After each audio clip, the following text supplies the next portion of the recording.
determination. Let nobody deceive anyone on that. All we need is to keep being resolute as much as we can. Sorry, let me adjust this. So all we need is to keep being resolute as much as we can. Just a minute. Let me give a good adjustment to this. Okay. I think it's quite better now. So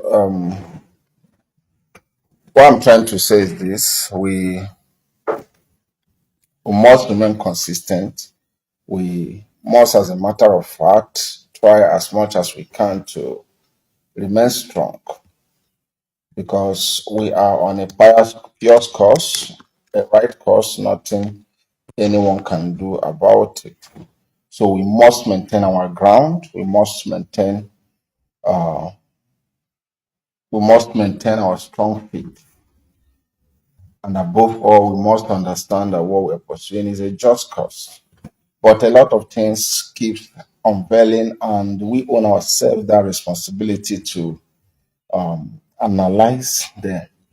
And it's important to also make us understand that analysis does not necessarily mean one having privy to a certain information. Well, this is where most of us get it wrong. Being too analytical, being too rationalizing does not in any way means that one is analyzing or rationalizing from the point of having a privy information. That does not necessarily the case in most cases. But the truth is, analysis creates room for rationalization. It creates room for diverse view or multifaceted view of issues. And that has been the healthy tune of what we're doing. Because when we analyze, when we engage people on multiple interpretational approach, it helps us not to really be parochial, not really being highly fixated, looking at issues from one angle. So, having said that, this moment we are talking about how British government miscalculations are really, really, really trying to put Biafra on the page of, should I say, Korean Peninsula. Yes. Please, you have to share this program. Share this program as much as you can, and also confirm from us that we are reaching you loud and clear. If we are coming out loud and clear, please let us know about it. Then we have to advance to the discussion of the moment. So, why you lend us your finger by letting us know if we're coming out loud and clear and also sharing this program, we are going to dive into a very deep discussion this moment, and it's going to be specifically on the issue of international politicking, how the whole thing was, how the whole game is being played, how the stimulus behind everything you're saying is going to help us to understand what actually is at stake so that people will appreciate the fact that the struggle is not just a thing of hope. Yes, thank you. It's not just a thing of hope. Beyond the thing of hope is a thing of work. So, so many of us never understood what is playing out of recent. We are facing a changing international system. The world system is gradually changing. In fact, as a matter of fact, I will say to some of us who care to know and also who care to debate it out, I will say to us that Western nations, Western countries never prepared for what they are seeing today. They never prepared. They were in the process of preparation, and the incident, broke out. And I want to tell you that the incident that broke out, especially the proxy war that is going on in Ukraine, is a proxy war. Make no mistake about it. It's not really Ukrainians' war. It's just Western nations' war, but using Ukraine, Ukrainians as proxies, to advance the Western objectives and interests. So, but the Western nations never prepared for a time like this. And I want to tell you that unarguably, international system is having a new shape. Less than 6 months from now, most of us will appreciate what I'm talking about. We are seeing currently the Western glory, the power, the glory, the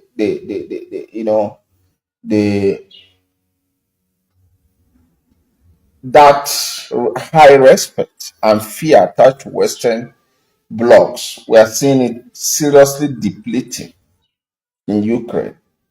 The miscalculation, or should I say, a ragtag and ragtag approach, of the Western policies in Ukraine is not really helping the Western nations. And obviously, is really, really a bad one. And because of what is happening in Ukraine, a lot of actors of international politics are beginning to look at a lot of issues from objective point of view. And this is why I am here this moment to make us understand, make us understand how the system we used to know of, the system we used to, we are born and are being nursed and nurtured into. I'm bringing our consciousness to the fact that that system is facing a very strong challenge. And what is that system? Western dominance, Western edge on international politics, international economy, international financial, and of course, international diplomacy. So the system we used to know is facing a very, very severe challenge. And because it's facing a challenge, those who have staked, who have invested heavily, invested in terms of trust on this front, are beginning to get seriously worried, seriously worried. And I want to tell you that the same way the whole system is shaking, it also affects the Biafran question. It also impacts the Biafran question. You see, we are not seeing the NATO bloc. The Western NATO is a bloc that holds Western nations together, especially on military front. But sadly, we are not seeing that NATO, which understands quite sure military confrontation. NATO understands military confrontation, military manipulation or maneuvering. This is what where NATO has an edge. Sadly to say that NATO that understands the military maneuvering, military gimmicks and all the rest of them, that NATO does not and have never been in preparation for economic maneuvering and economic war, especially when it has to do with energy war. And what we are seeing currently in international system is that NATO spent all their preparation on armament. NATO as a bloc spent all their research and investment on military confrontations without putting much energies and synergies on economic war fronts. They never put any synergy on that. And sadly, it's backfiring because man has to survive first before he talks about war. And you can see what is happening. Russia decided to weaponize her resources, which is the gas in her stock. Immediately, the NATO members were trying to pick up military front by piling up arms in Ukraine. Russia decided to use one of the tools at her disposal, which is the weaponization of gas, energy weaponization. She decides to weaponize her gas. And guess what? The NATO unity is tearing apart before each and every one of us. NATO is gradually disembarked into disintegration. And what has that to do? Because Russia has decided to weaponize gas. Because Russia has decided to use one of the strong, or should I say, soft weapon he has, which is the gas weapon. It's a soft weapon. Because Russia has decided to deploy the gas arsenal at her disposal.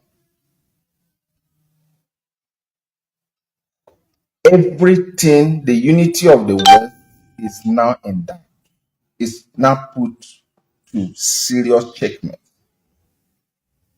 And of course, because the West are now fighting the war for survival instead of offensive.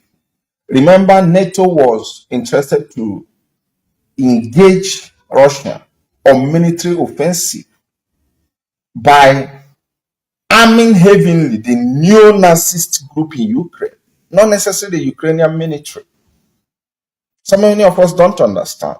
Those that NATO weapons were getting in their hands, we are not necessarily Ukrainian soldiers, because the Western nations are experts in working with non-state actors. They have an edge, they have mastery in creating a non-state actor, arming them to teeth, and using them against the state actor enemies of theirs. In Syria, they did it. When they wanted to fight al-Bashir, yes, Syrian president, when they wanted to fight him, they created ISIS. The Western nation under Obama created ISIS, funded them, armed them to the tooth, used them against Syrian government. But thank God, the man survived it because of Russian interest. Russia stood by the man and made sure the man survived it. The same way, United States created Al-Qaeda against Russia in 80s during the Cold War. This Al-Qaeda you're hearing, this Taliban you're hearing, were all created by CIA. CIA created them in Afghanistan to fight against Russian occupation, because as of that time, the USSR was expanding to a point of expanding to the Pakistan, Afghanistan, Uzbekistan, and the rest of them. And United States and her NATO allies never wanted to confront the defunct USSR militarily in Afghanistan. What they did was they created third force, or should I say non-state actor, Al-Qaeda. They contracted the late Osama bin Laden, armed him, funneled him with all forms of weapons as of then, to use him and they fight the Russians, which of course that project was successful. But because they are done fighting and they also want to occupy, they are taking Russians away from Afghan soil with the intention to occupy, not just to chase away Russians and they have Afghans enjoy their freedom. No, their plan was to chase away the Russians and occupy.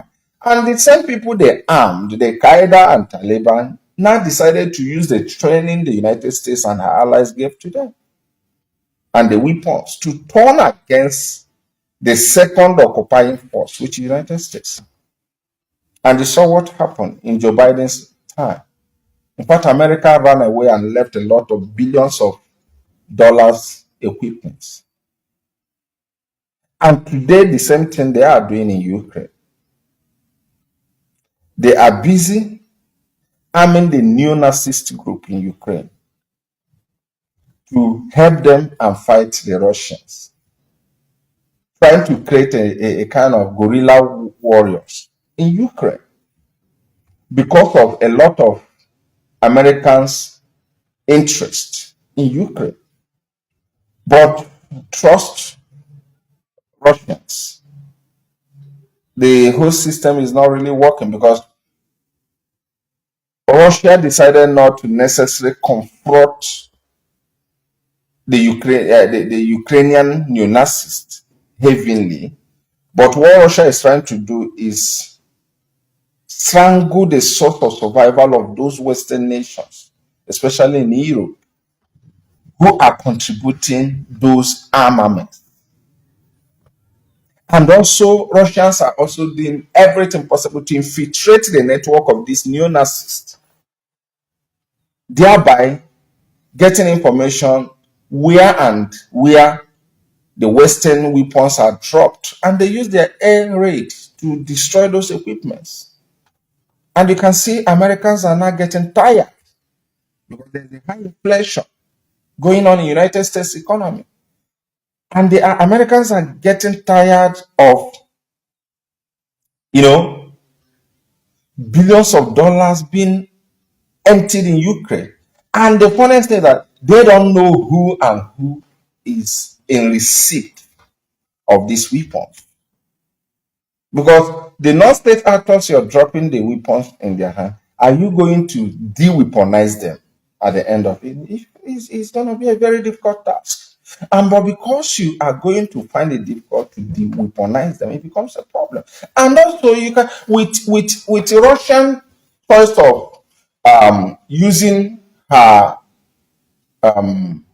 gas as a form of fighting or weaponizing her gas is also another serious issue that is going to change a lot of things in the world, including the Biafran question. And that is one thing I want us to understand. A lot of things are happening, and it's important we also bring it to the limelight while we spend time to educate ourselves, knowing the costly nature of what we are doing. Is because we understand the fact that we cannot afford to allow our people to be on the blank. We cannot afford to have a mono knowledge. We cannot afford to hoard information, especially those ones that are healthy for public consumption. So, because of Russia's decision to deal with the Europeans, especially the hostile European states, by locking up the gas supply, the Western nation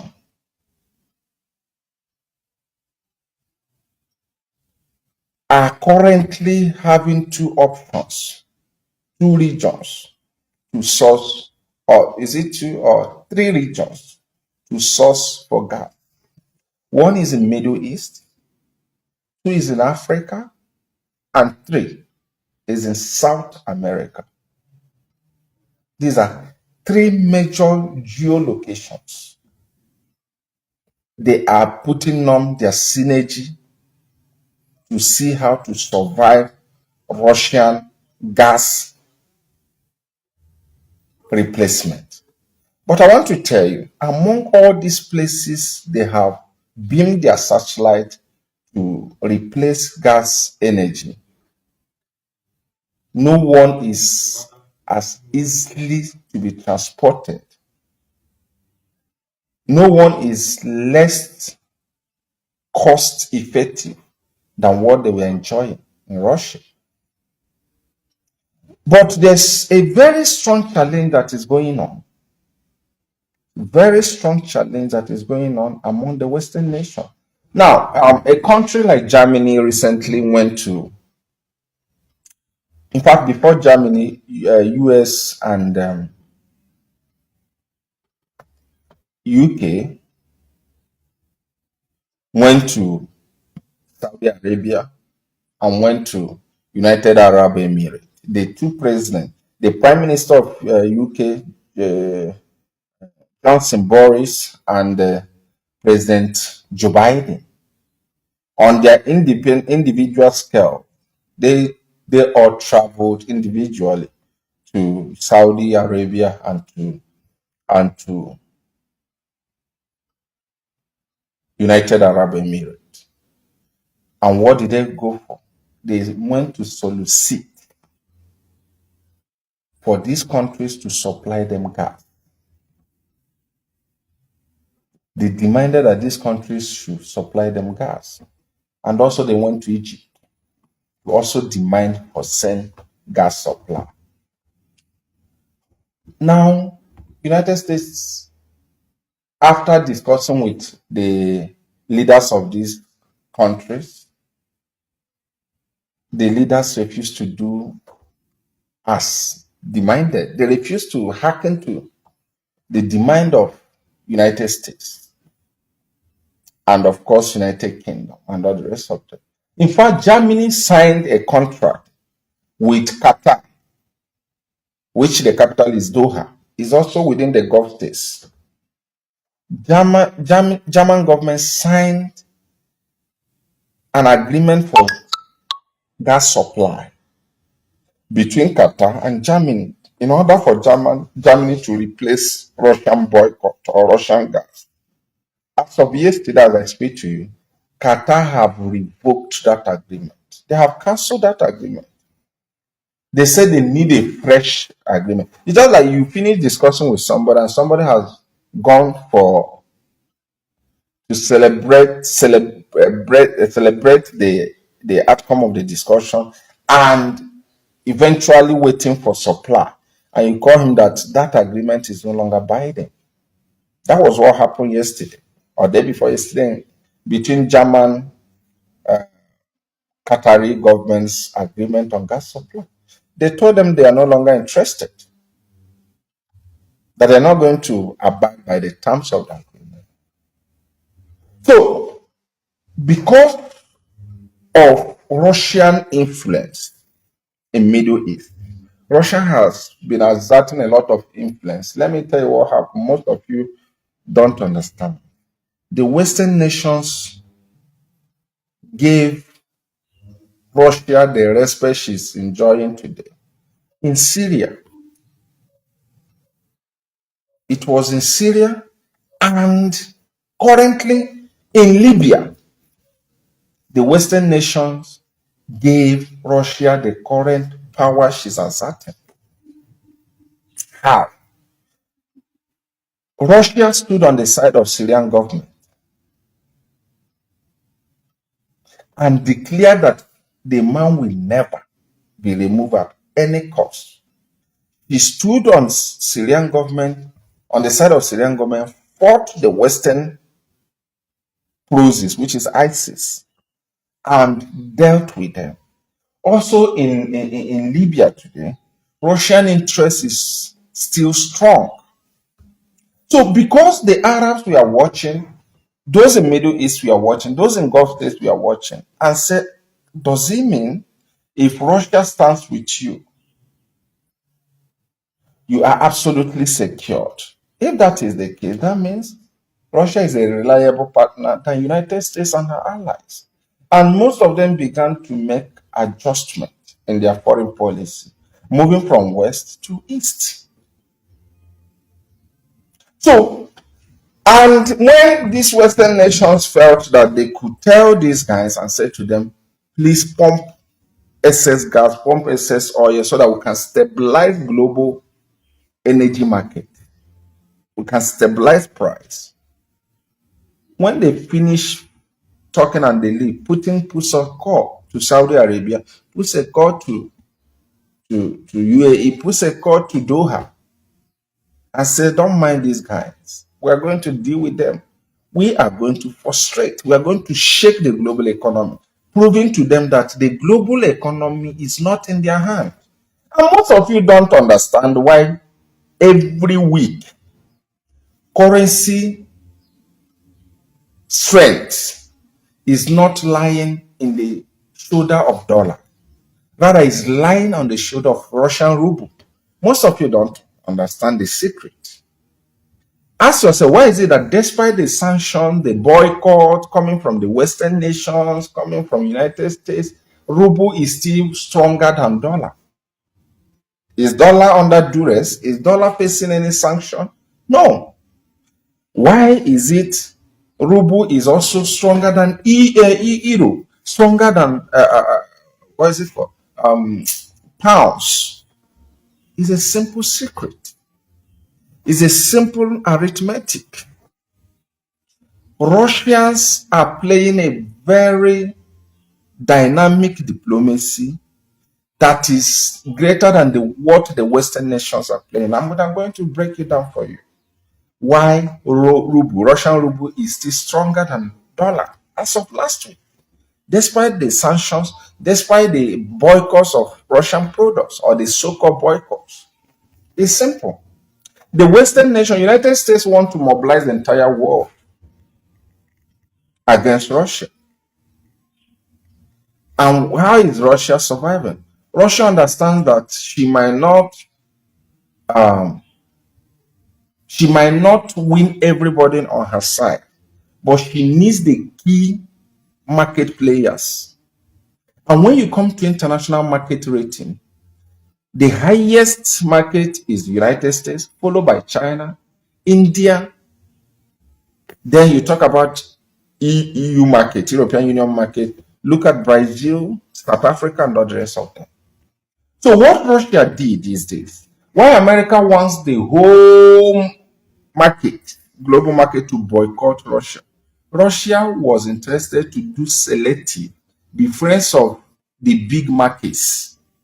She made sure China is on her side. She made sure that India, another big market, should be the third or fourth market, is on her side. And she made sure that even within the European Union members, that she will divide them. How? She told them, look, any of you that is hostile to me, we have a hostile energy trade relationship. I'm going to make sure the person suffers before she buys our energy. Now, those of you who are cooperating to me, I'm going to make sure you don't have challenges buying our energy. And guess what? Remember, it's a card of permanent interest. Most of these European Union members came up and said, look, our people first before the union. If you go to Germany, you find out that Germans don't even care. They are even paying on ruble, Russian ruble, against sanctions they even signed on. That is just the way it is. So, but beyond that, we have to also understand what actually is playing out. We also understand the place of Biafra in the whole thing. Because if we keep analyzing all this without taking taking a lightning on how the whole thing have to do with us, then we definitely get it wrong. So I told us that there are three places, three continents that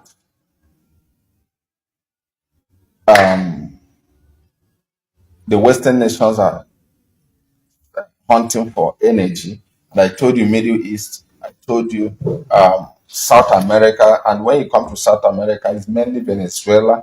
And remember, Venezuela is not a pro-West nation. So they have been going secretly, including United States have been going secretly, begging Venezuela to also supply.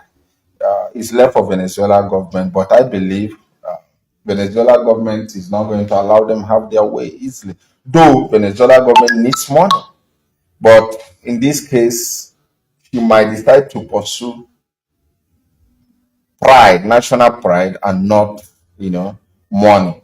So apart from these places, another place is Africa. And I want us to concentrate in Africa because that is where we all are concerned. In Africa, um, they have a major places they can sort for gas.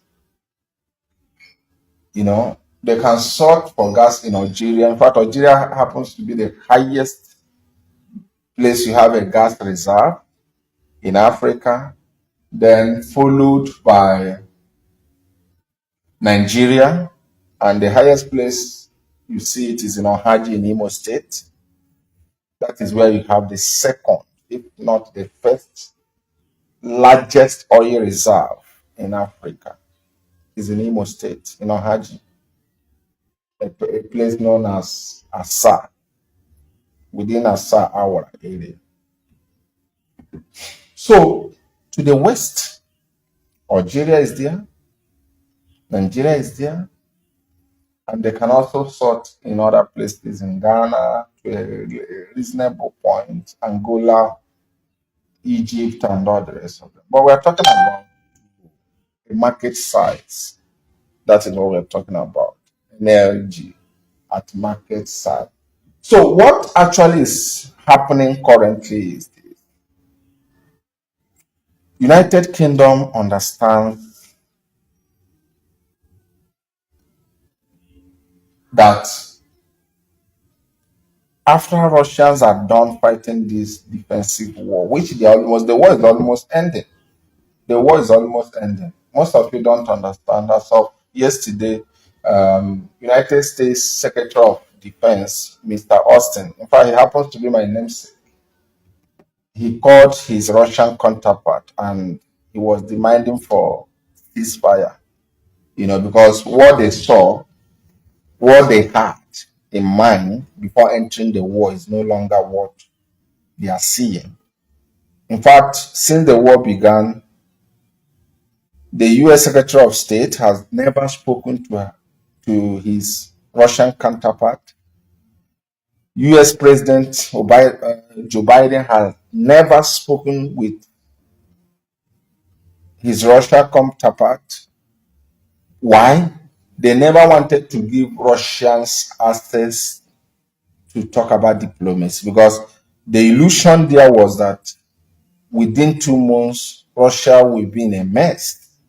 That was the concept, that was the mindset, that was the idea. But what they are seeing now is really worrisome. In fact, especially in the United States, the people are now beginning to. Joe Biden's popularity is going down every day. You can see opinion polls were coming out and it's really, really in a mess. In fact, the Democrats are feeling that the midterm election coming up on November, that they are going to lose their hold on the Congress, on House of Rep and the Senate.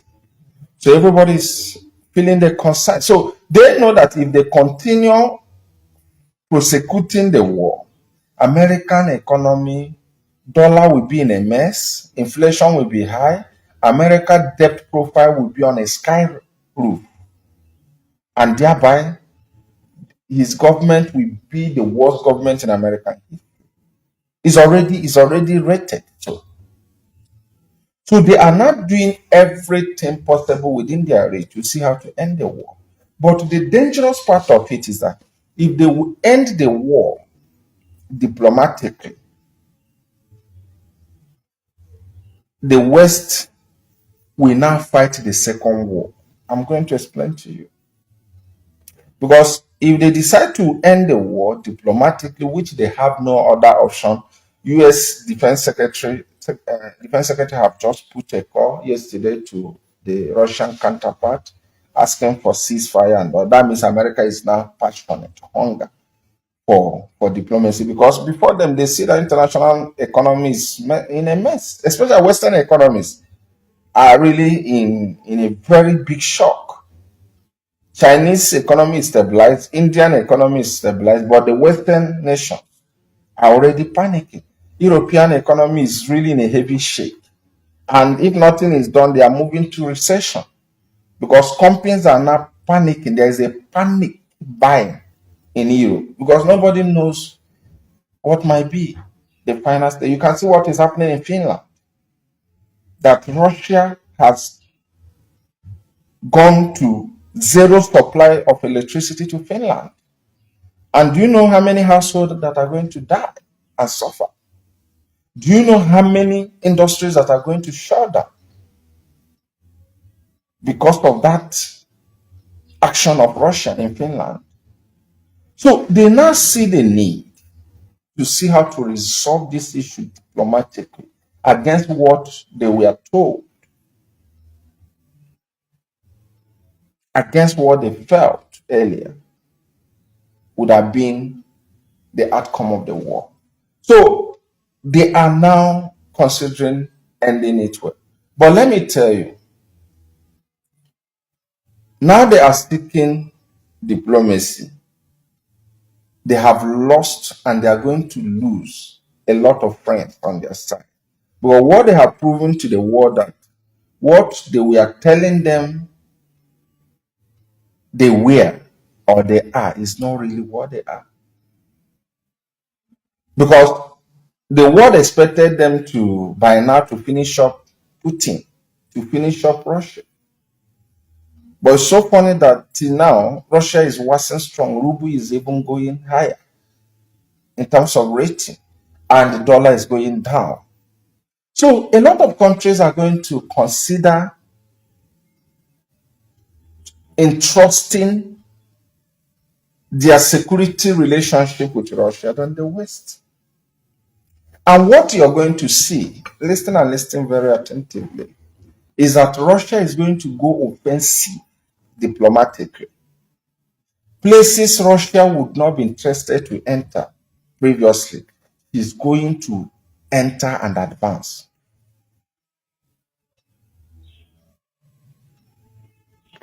Russia is going to make sure she provokes the West in every front. And that is why UK is currently panicking.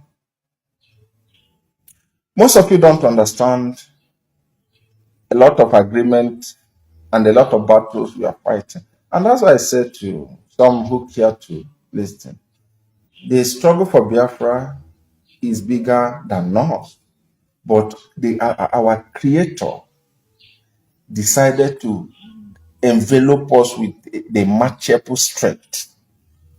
On our own individually, we are fighting forces that are greater than us.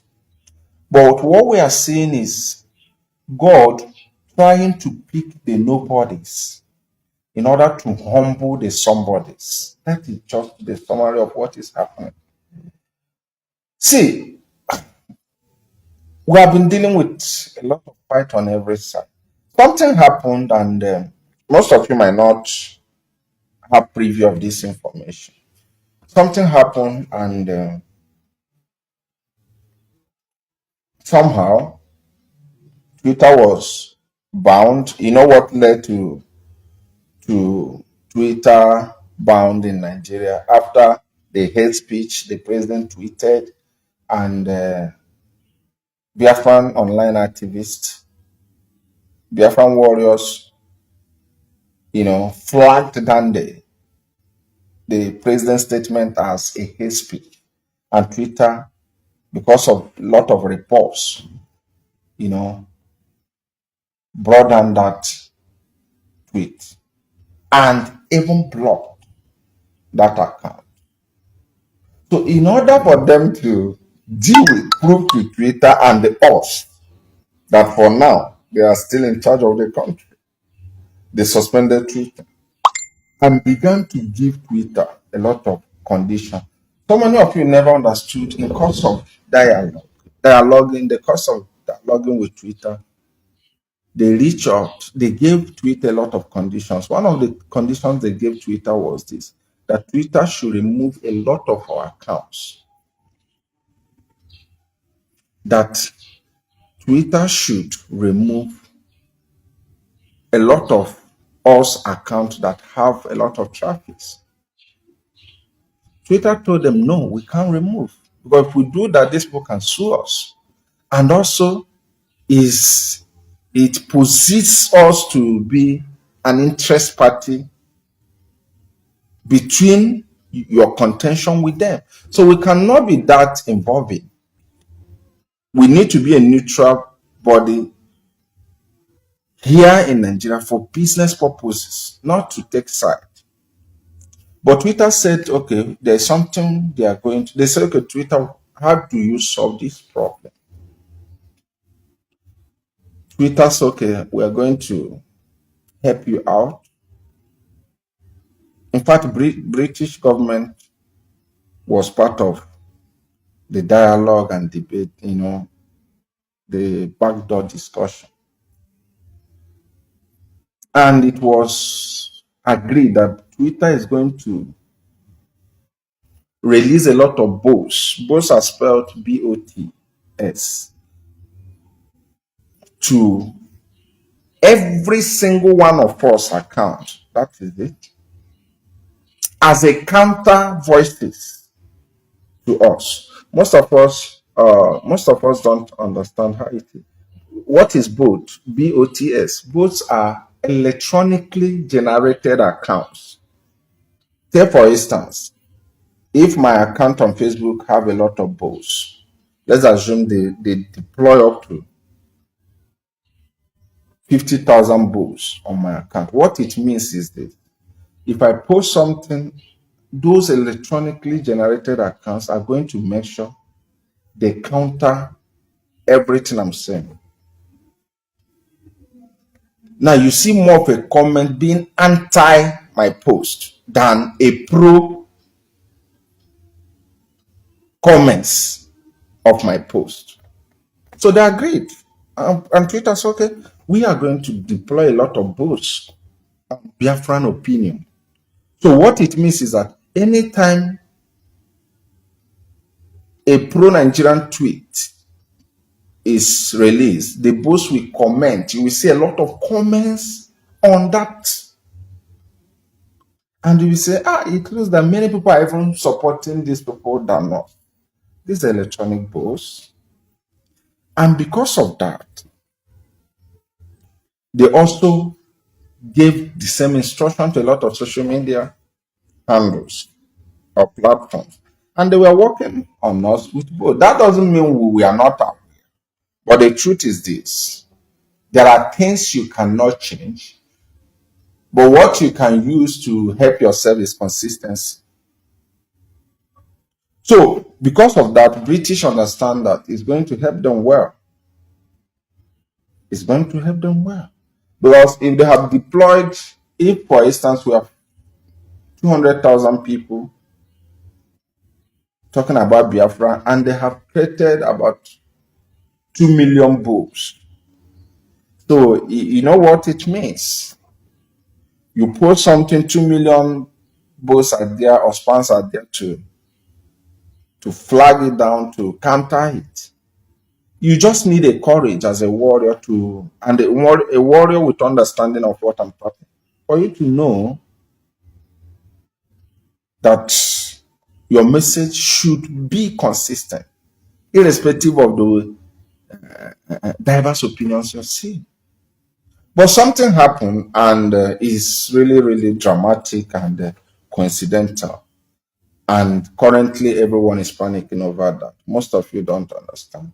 So, why Twitter agreed to deploy a lot of bots against us, and the pro Nigerian bots also spams, that also got applied to a lot of social media networks, and they were happy. To British government is a good system, because it means a system to shout down on us have already been deployed. because they came to the realization that paying Nigerian youths to do the job to counter us, that it just lasts for a while. They use within 2 months, they will forget the contract and face something doing, especially when the money gets exhausted. So they believe they need more than human assistance. Because people don't understand the efficacy of media war. What we are doing on media space is more terrifying to them than any other thing you think we are doing. Just imagine I'm talking to about, from my own end, I don't know, I'm talking to about 101 people from what I'm seeing here. Every single one of us that shares this program automatically talks to another reasonable population. So they felt while we are being, sustained by zeal and passion, they don't have a zealous youth who have passion for Nigerian state. So when they now successfully reach agreement with Twitter on setting a background, a very worrisome background against us, which is the deployment of the electronic accounts and robots, something happened, and it quite happened miraculously. And what is that? Somehow, we heard that Elon Musk have bought Twitter. But from the point of negotiating for Twitter acquisition, we had that. He never shook us because we never knew where he was going to. But do you know what? What Elon Musk did, the first project he did was to ask for Twitter to give him, furnish him the real number of human users of Twitter and the real number of robotic or robot users of Twitter. That was the first thing he demanded from Twitter as the new owner, new CEO. He demanded from the leadership of Twitter, furnish me with percentage of real owners of Twitter and percentage of bots, which is electronically generated accounts. Guess what? The man now saw that 55% of Twitter accounts are bots accounts. They are spams. While 45% of Twitter accounts are real humans accounts. Now look at what the Democrats were using these things to do. If you now check the most popular, the most person on Twitter that have the highest followers is Barack Obama. Do you know what happened? That Barack Obama's account is made up of 60% bots followers, 60% bots followers, and the rest 40% were real human beings. So what they were doing with the Twitter is this. If you are a Democrat and they want to push you, it looks as if you're popular. They might release up to 5 million booster accounts to you. And your opponent that is in Republican will be having real followers, maybe, let me say, 2 million. You will be having 7 point something followers. So by that, when your opponent even opens your account and see number of people following you, he freaks out. And during election, they will come together and say, according to projected results. That's what they did in Trump's election. In fact, before the electoral body announced the result, they have told you on Facebook, on Twitter, projected results because they were using those both accounts. They go to opinion pool, they push those both accounts. If they ask, for example, in opinion pool, this person and this person vote, they release a vote account to the candidates they want. People pay. In fact, these big guys are very corrupt than you think.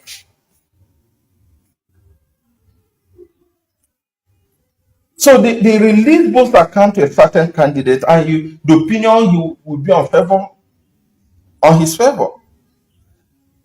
And you'll be wondering sometimes, why is it that isn't even in real life? Nothing is happening. So what actually happened is that this guy bought, I don't want to really go to deep things. You understand me? For some reasons best known to me. But that does not mean they are declassifiable. They can be declassified, but for a certain time. Now, these guys, Elon Musk bought Twitter and decided to ask for sincere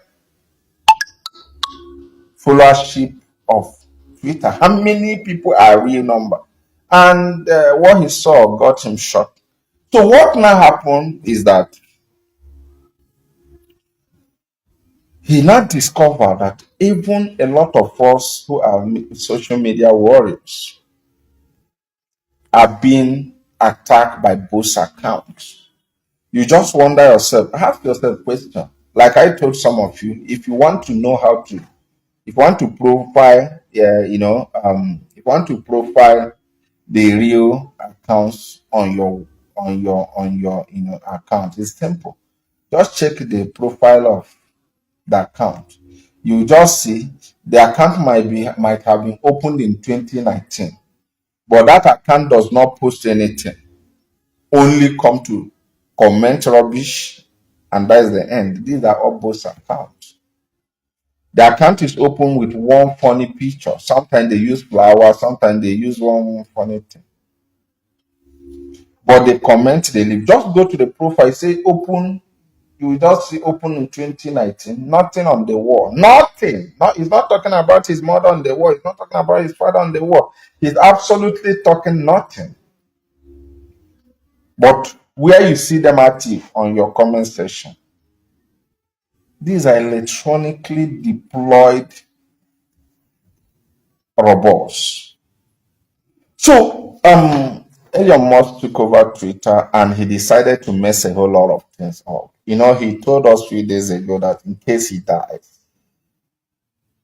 that we shouldn't worry. People don't understand those statements because he really wants to destroy a lot of things. He's really. I pray for him, and I thank God for his fearless nature because one thing is common.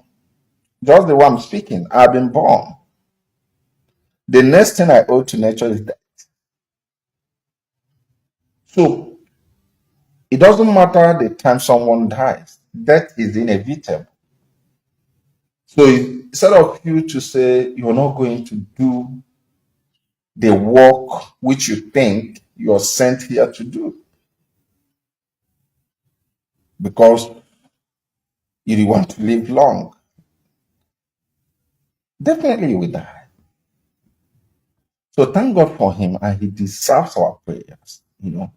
So Elon Musk discovered that he has taken time to be going through various agreements. Twitter, went with a lot of countries, a lot of dictators, a lot of fellows, and also he's receiving a threat. They are really threatening him. So in the case of Nigeria, he's not interested to keep on the agreement of, countering the activists, countering us with a lot of bulls accounts and all the spams accounts. And guess what? Britain began to panic. Britain began to feel unsafe. There is hysterical tone all over the place. So UK in Nigeria, which is the the British High Commission in Nigeria decided to, because the electronic phase seemed to be falling apart.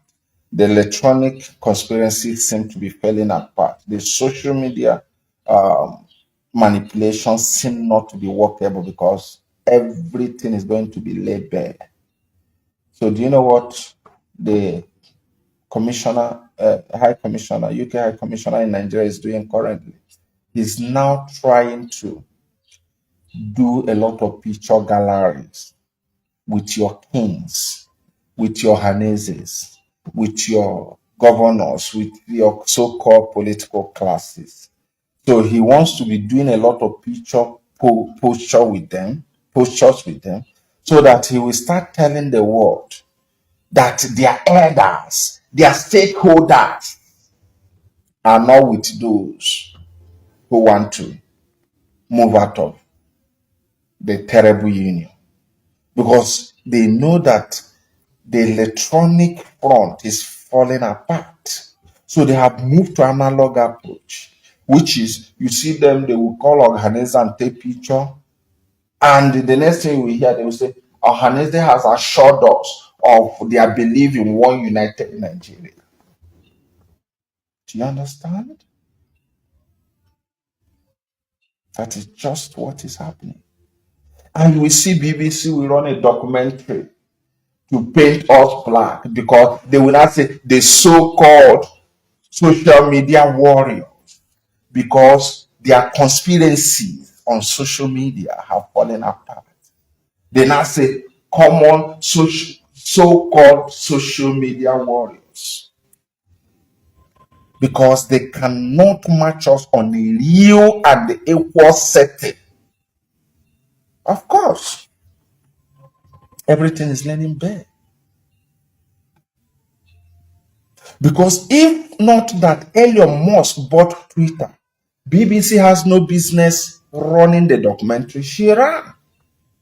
Because what they would have been doing is to be using the instrumentality of the boss to suppress us, using the instrumentality of the spams, the electronically built account to bring us down. But that edifice has collapsed. That front has otili bia, fear pia, and they are returning back to analog stage. And what is the analog stage? Cutting people's voice, just the way I'm making this program. And they will cut some areas.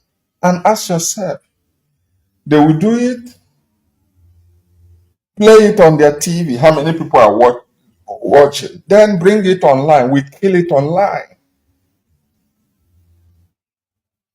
After playing on TV, you get it online. The links online. We pull it down. We report it. Because those they were working with, which is the electronic devices, are now made open show. Now, why is Britain busy running here and there, gathering, doing a group picture, trying to make a press statement that these people have assured them of their belief in one Nigeria? This person have assured them. Why? The truth is, they know that Russians are definitely coming to spoil market for them in Nigeria. I will go through this. That will be the last thing I will say, but I won't go to the deepest part of it. Makade Aman, they understand that immediately they lose the Ukrainian war, which already you know, America have, America have, in fact, America is tired. I'm telling you. So what they are not doing, let me tell you something you should understand. All over the country, all over the world, why countries don't want other actors within them is because every other actor is an instrument for external actor. Britain understands quite sure that IPOB is well positioned, that the Russians understand British interest in Nigeria. And if they want to spoil it, they know the best way to spoil it is to support IPOB's exit, support Biafrans' exit. And the British government is aware that that stage is an inevitable stage, is a stage that is soon coming. So what they are doing ahead is to start gathering a lot of pictures. Gather a lot of pictures. They are busy snapping pictures, doing everything, doing a lot of picture gathering. I'm giving a press statement that this group have assured us they believe in one Nigeria. This group also, our group, have assured us. This Onwamegu group, they just visited us and they have assured us because they understand that international system is not favoring them any longer. That the system at which we are working in a very short time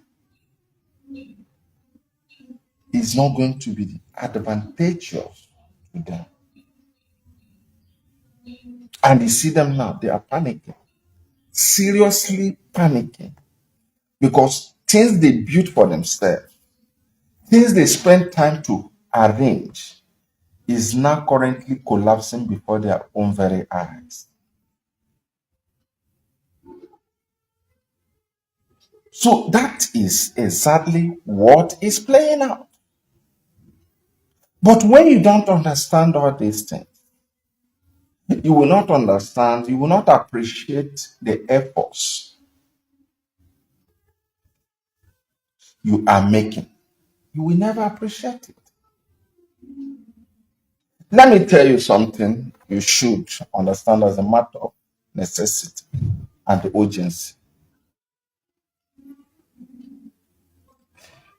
Mazi Kanu has been a series of discussions. Let nobody deceive you that discussions are not going or are not ongoing.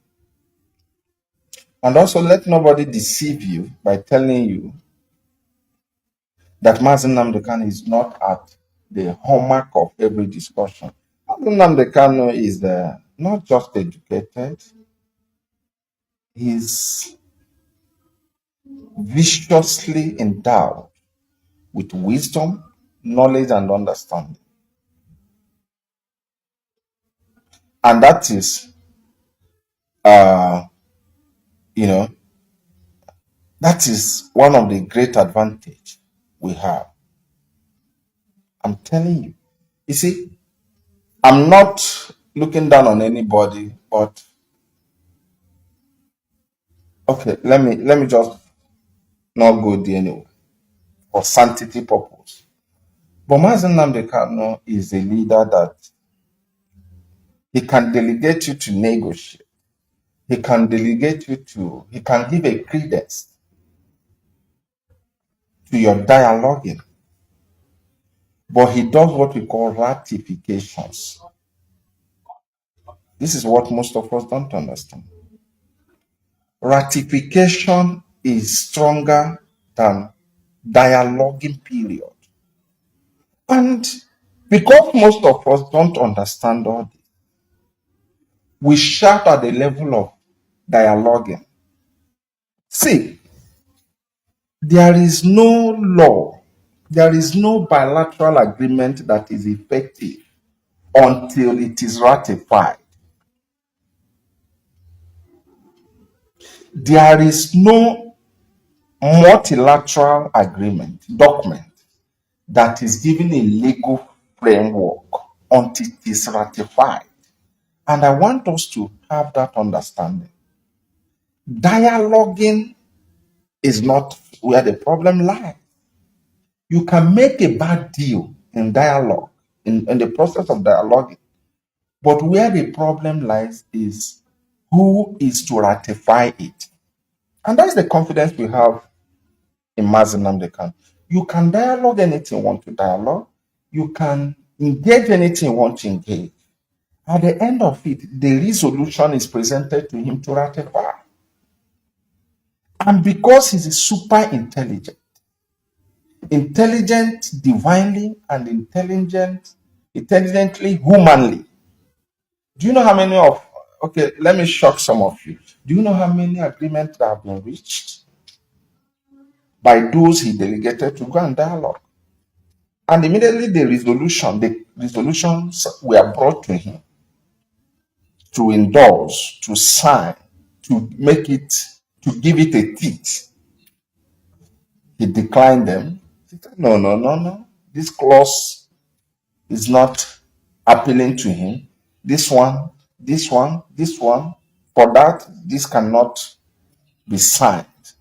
And the paper becomes a tissue paper. But most of us don't know. Because in history of Nigeria, after the Civil War, the next thing Nigeria has never seen is this struggle. They have never seen it, and they don't equally have approach of taking advantage of it. They absolutely do not. You can deploy anything you want to deploy, only for you to realize that it's unworkable. Absolutely unworkable. So that is just the way it is. That is how it is. IPOB has come to a point that you cannot wish her away. You cannot. You cannot wish her away.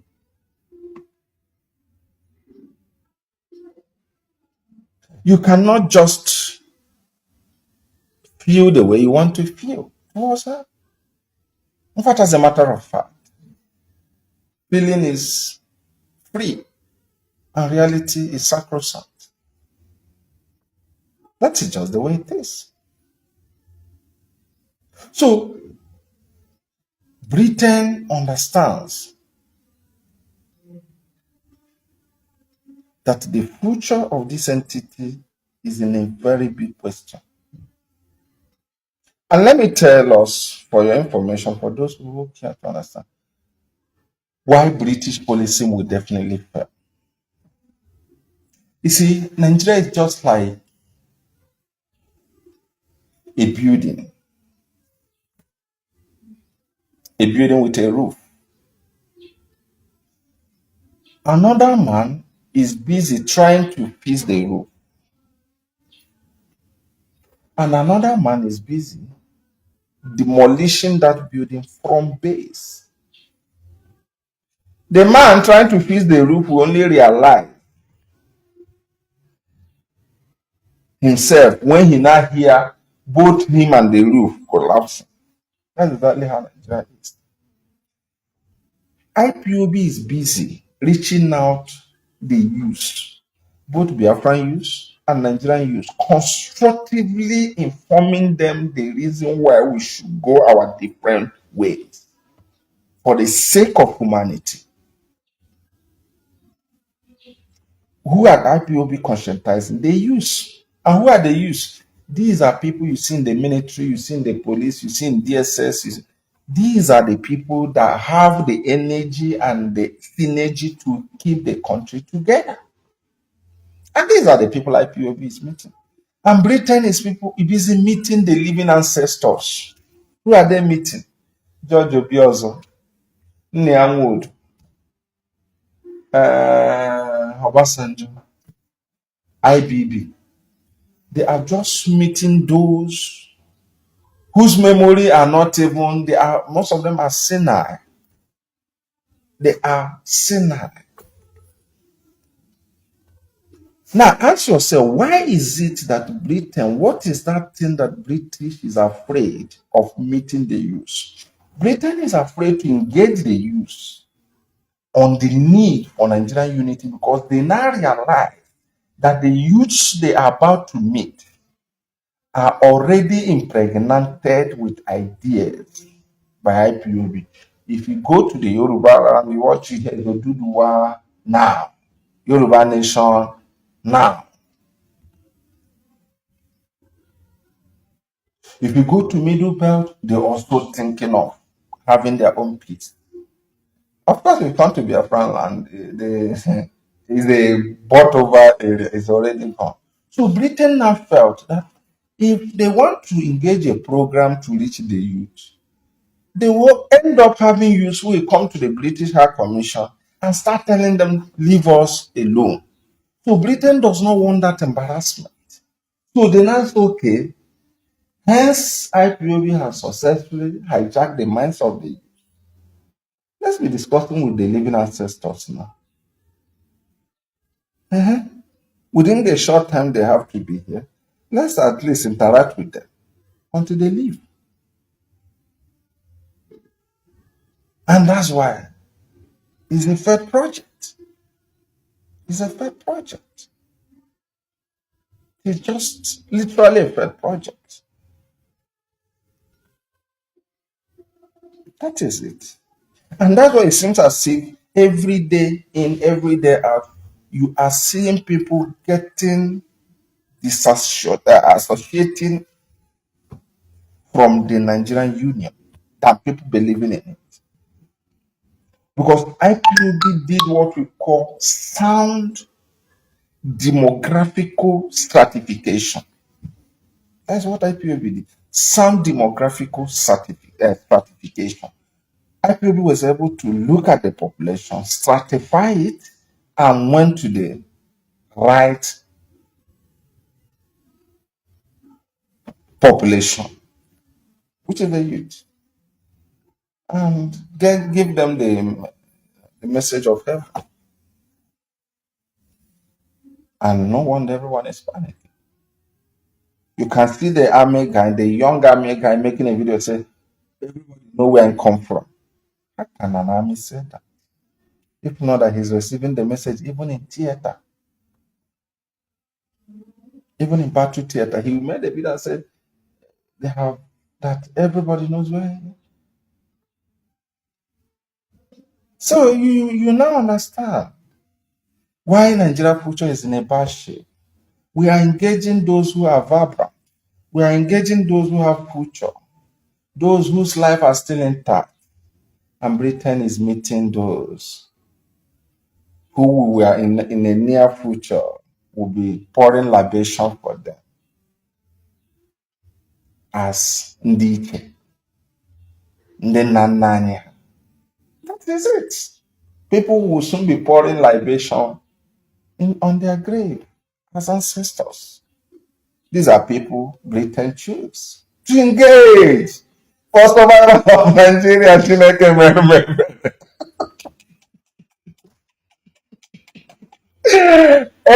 Oh, laughable. We just have to come to the end of this program because it's a small strategy, but it's effective, it's effective. It's really effective. But it's really, really funny. Sometimes I just laugh. You see, these things sometimes we laugh, but to those, to those we are, you know, to those we are contesting with, it's not a laughing matter to them. They don't laugh over this. Don't mind us. Sometimes we laugh, but I know it's not a laughing matter to them. So what we need, let me tell you, you see, you when you fight to a point that you become you come to a point that you become a reference point, you have achieved a lot of things. Just forget, just forget everything. If we go one day, we take time and go deep on the social psychological effect of this struggle in the minds of people, then you understand why we are just like ukwoji, a very big iroko tree. You cannot get it down. It's not easy. It's not easy. So I want to thank you for your time. Your time matters a lot. Thank you for joining us. We'll be coming. We'll be coming. Yeah. Be rest assured on that. We'll be coming, and Okike is by our side. We remember tomorrow our leader will be going to court, and the leadership has declared state at home. So we must give him that solidarity, that respect, because he deserves it. We must understand that, you know, he's irreplaceable. He's a gift to us from Elohim. And above all, we cannot, I don't think we can have anyone like him. You see, why we respect Mazi Nnamdi Kanu a lot, people tend not to appreciate. When others had opportunity to build a sound mind, they were busy buying cement and road. And are they making impact? Absolutely not. They are not. Others were using their own to bid for contract, pipeline contract. Are they making impact? No. But this man had all the money with him. Instead of him to start buying houses and all the rest of them, living ostentatiously, he was busy 24 hours telling us to prepare for where we are today. I could remember I never knew what Twitter. I started tweeting when Mazi Nnamdi in 2014, when he was saying, don't call until you open a Twitter account. And look at the impact. We are ahead. In fact, we pay for press statement. It just immediately is dropped. They start rushing it. IPOB has not press statement.